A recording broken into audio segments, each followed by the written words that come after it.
that right there just was like boom. I was like, hold on, Jesus, I wasn't ready for that.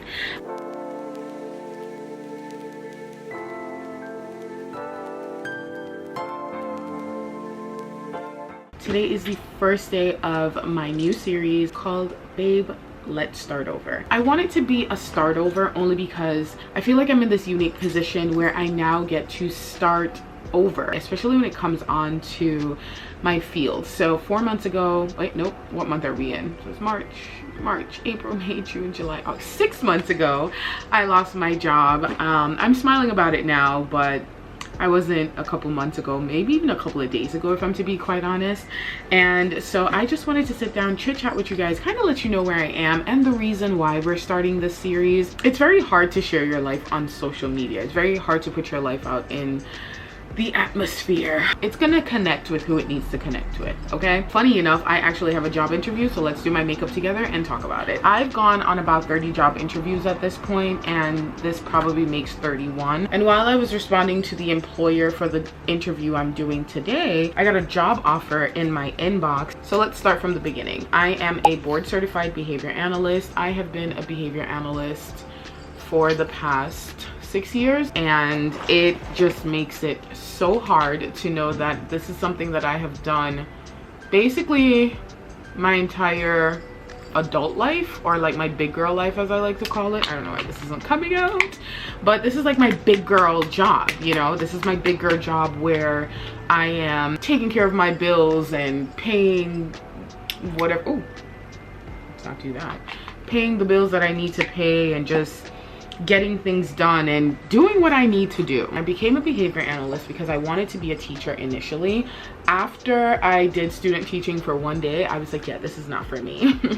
And at the time I had a professor who was teaching my autism class, and I remember we were sitting down talking about how behaviors work, and I was like, oh, you know, I really wanted to be this amazing teacher who was going to teach her students all these beautiful things.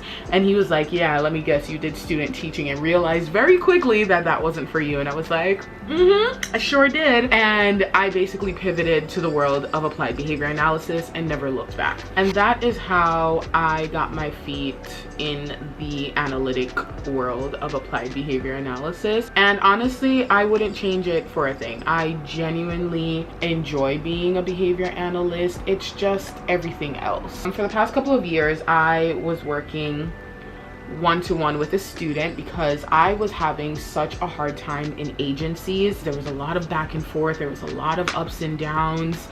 Ooh, there was a lot. There was just a lot going on at any given moment. And because of that, I was struggling so much as a behavior analyst. It got to the point where it was just something I did not want to do anymore. And a friend of mine mentioned that she does per diem work with an agency, and I was like, okay, sign me up. I transitioned to that because I was having such a hard time with my therapist that I supervise. The therapist would just quit in the middle of the session, or they would come one day, they would never come back. It was so much going on. And so I just took a break and I started doing per diem, working one-to-one with a student, and I was with him for about 2.5 years, and finally he went into a residential setting. And so that's kind of where I've been.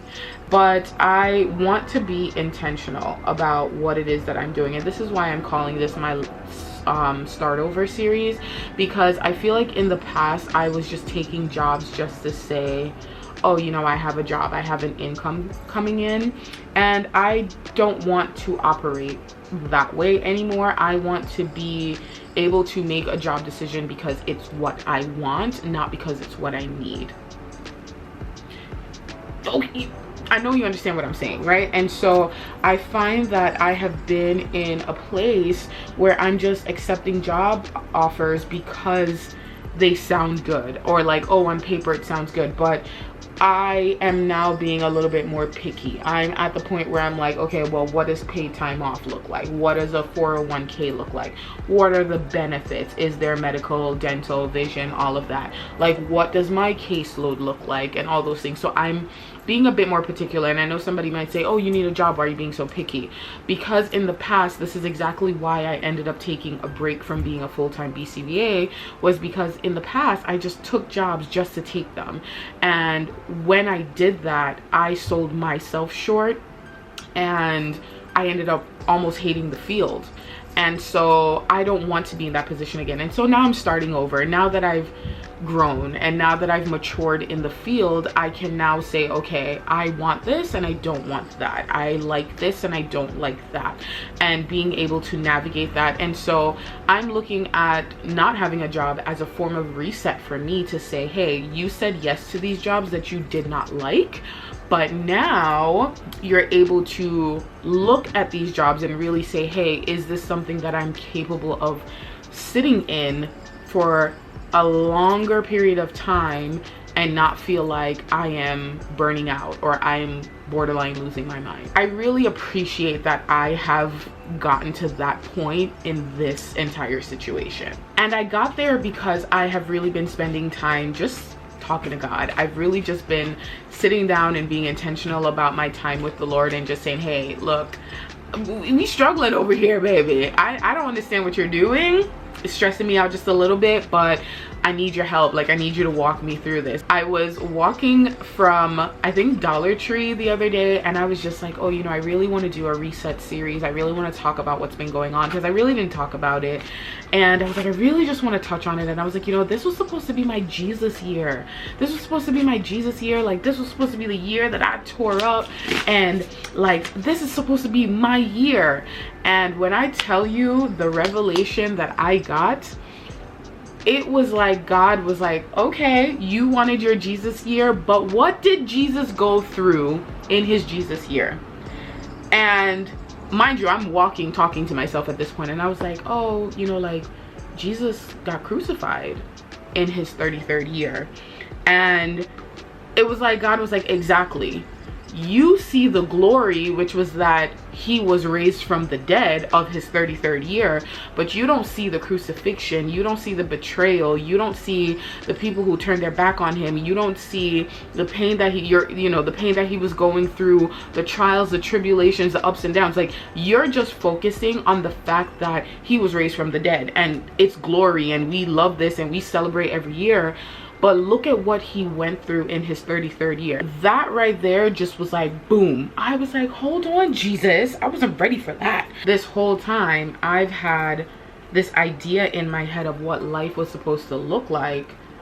But at no point did I stop to think about what it would look like to get the glory of a 33rd year. And so I just feel like this is my Jesus year in full bloom. Like, I am in the process of going through my crucifixion and my betrayal and the ups and downs and just everything that Jesus went through in that 33rd year before the glory comes. I have been holding on to that and holding on to the fact that Jesus knows what he's doing, right? Like, he knows what he's doing. He's in charge, and I cannot say that, oh, I trust you, but like, okay, but, you know, I have to just let it go and just say, you got this under control. My 30-day series is going to be me really just holding on to things that I can hold on to, but mostly letting go of the things that I don't need to be holding on to. My initial thought process was to run away and hide,